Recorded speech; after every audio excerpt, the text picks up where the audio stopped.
Hello नमस्ते अनि धेरै धेरै स्वागत छ बिना मोटो ब्लगमा है। र बिना मोटो ब्लग चाहिँ एउटा फेसबुक पेज रहेको छ जुन चाहिँ मेरो फेसबुक पेज। र यदि हजुरहरूले अहिलेसम्म फलो गर्नु भएको छैन भने फलो गरेर सपोर्ट गर्न सक्नुहुन्छ मलाई। र यदि हजुरहरूले फलो गर्नुभयो भने चाहिँ मेरो मोटो ब्लग आउनेछ। मोटो ब्लग भन्दा पनि बबालवाला खासैवाला त नआए तापनि लड्दै उठ्दै गरिएको मोटो ब्लगहरू आउनेछ है। धेरै पल्ट लडेको पनि छ, लडिसकेको पनि छ र अझै आउने दिनहरूमा लड्नु पनि सकिन्छ। हुनुहोस् त्यो थाहा नभएको कुरा हो होइन, तर पनि लड्छु भन्ने त्यस्तो चाहिँ कुनै पनि प्लान गरेर हामी लडिएको हुँदैन है। लड्नु चाहिँ एउटा अनप्लान हुन्छ होइन। अन्त तर कतिजनाले मलाई त्यो लडेको भिडियोमा है कमेन्ट गर्नुभएको छ, सुटिङ चाहिँ दामी छ है, सुट चाहिँ राम्रो छ होइन। पैसा कमाउने तरिका धेरै अरू पनि होला है, तर लडेरै भिडियो बनाएरै नै चाहिँ पैसा नकमाउँ होला होइन। किनभने कतिजनाले मलाई त्यो खालको कमेन्टहरू पनि गर्नुभएको रहेछ। सुटिङ चाहिँ राम्रो छ होइन, एकदमै एक्टिङ चाहिँ राम्रो छ। त्यहाँदेखि मैले चाहिँ त्यो केवल भिडियोको लागि लडेको जस्तो, सुटिङको लागि लडेको जस्तो। बट कृपया तपाईँहरूले त्यस्तो चाहिँ नसोचिदिनुहोस् भनेर चाहिँ म भन्दिनँ है। अब सोच्नुहुन्छ ठिकै छ नि त, तपाईँको इच्छा हो है। अब यो मेरो भिडियोबाट कहाँ कहाँ चाहिँ मैले कन्भिन्स गर्न सक्छु होला होइन। अब कतिले होइन।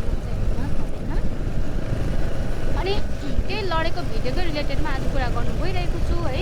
त्यो लडेको भिडियो चाहिँ एकदमै धेरै तपाईँको भाइरल नै भएको रहेछ।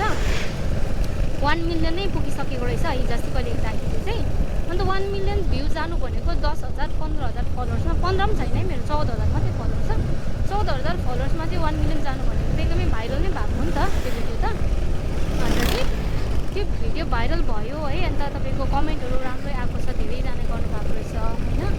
मिलियन्सको भ्युजमा अब कमेन्ट पनि तपाईँको होला सायद 1000को आसपासमा या त 500को आसपासमा है, तर एकचोटि त याद छैन मलाई कति छ।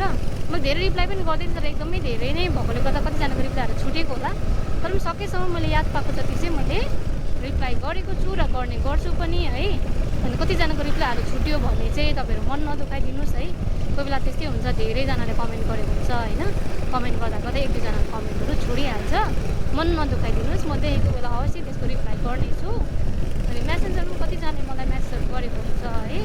अनि कतिजनाको छोडिन्छ मेसेजको रिप्लाई गर्नु, तर पनि म समय पाएको बेलामा है, फ्री भएको बेलामा टाइम निकालेर हजुरहरूको म रिप्लाई पक्कै पनि गर्नेछु होइन। अन्त चाहिँ लडेको विषयमा चाहिँ म के भन्छु भन्दा चाहिँ अघि मैले भने मिलियन्सको भ्युजमा कमेन्ट पनि धेरै नै छ। त्यसमा कतिजनाले पापाको पढी है, अन्त नसक्ने भइ किन गर्नु होइन, आप्पा आमाले त बाइक चला भनेको होइन होला त भन्ने कमेन्टहरू पनि छ है। हुनु त त्यसलाई अब अडियन्सहरूले भनिदिनुहोस्, अरू भ्युवर्सहरूले भनिदिनुहोस् है, यो कमेन्ट राम्रो हो कि नराम्रो होइन, हजुरहरूलाई के लाग्छ होइन। मलाई चाहिँ त्यस्तो नराम्रो लाग्दैन, किनभने उहाँहरूले कमेन्ट गर्नुभयो, एउटा समय निकालेर मेरो भिडियो हेर्नुभयो, त्यसमा उहाँहरूलाई लागेको मनको विचार पनि राखिदिनु कमेन्ट बक्समा। त्यसको लागि उहाँलाई थ्याङ्क यू सो मच। उहाँलाई नराम्रो भन्दिनँ म, नराम्रो गर्नु हुँदैन पनि, किनभने नेगेटिभ एउटाले गऱ्यो भनेमा हामीले पनि नेगेटिभै गर्नु हुँदैन होइन।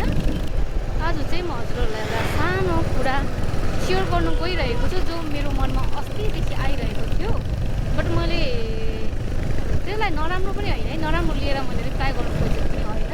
र पर्सनली म उसले भनेर म उहाँहरूको नाम पनि दिँदिनँ है। जुन चाहिँ मेरो हजुरहरूलाई यादै होला, मेरो एउटा भिडियो चाहिँ निकै भाइरल भएको रहेछ। तपाईँको 1 मिलियन प्लस भनौँ न। अब 1 मिलियन प्लस भने त भाइरल नै भन्नुपर्छ है, किनभने एउटा नर्मल मेरो 8-10 हजार लगेर कति अहिले 14,000 कति फलोवर्स छ। 14,000 फलोवर्समा चाहिँ 1 मिलियन भ्युज जानु भनेको त एकदमै धेरै ठुलो कुरा हो। एकदमै एकमा राम्रो पनि हो, एकमा अब राम्रो भन्यो कि नराम्रो भन्नु है, लडेको भिडियोमा भ्युज आएको छ नि त। सो त्यसलाई राम्रो भन्नु नराम्रो भन्नु त्यो चाहिँ मलाई याद भएन। तरै पनि त्यसको रिलेटेडमा आज चाहिँ हजुरहरूसँग म केही कुरा सेयर गर्नु गइरहेको छु। र त्यो कुरा चाहिँ के छ भन्दाखेरि चाहिँ कमेन्टको कुरा हुन्छ। एकदमै धेरै भ्युज आएपछि पक्कै पनि भ्युवर्सहरूले कमेन्ट त गर्छ होइन।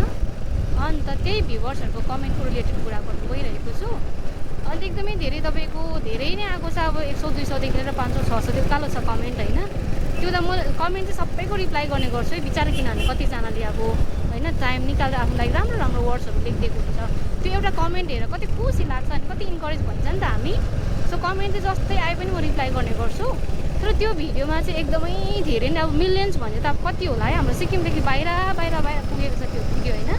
किनभने सिक्किममा त हाम्रो 1 मिलियन पपुलेसन छैन होइन। अन्त त्यसले गर्दा चाहिँ त्यत्रो 1 मिलियन भ्युजमा कतिजनाले के कमेन्ट गर्नुभयो होइन। अन्त मैले कमेन्ट म्याक्सिमम् कमेन्ट हेरेँ है, एकदमै राम्रो त्यो कमेन्ट। मैले रिप्लाई दिने कोसिस पनि गरेँ, मैले 2 दिन 3 दिन लाएर रिप्लाई पनि गरेँ होइन। तर गर्दा एकदमै धेरै भएकोले गर्दाखेरि चाहिँ फेरि अब अलिकति नभ्याएकोले गर्दा अहिले मैले कमेन्ट गरेन त्यसमा। कतिपय हाम्रो छोडी होला, तर पनि सकेसम्म मैले याद पाएको जतिको चाहिँ रिप्लाई गरेको नै छु। तर 1-2जनाको छोडेको छ होला।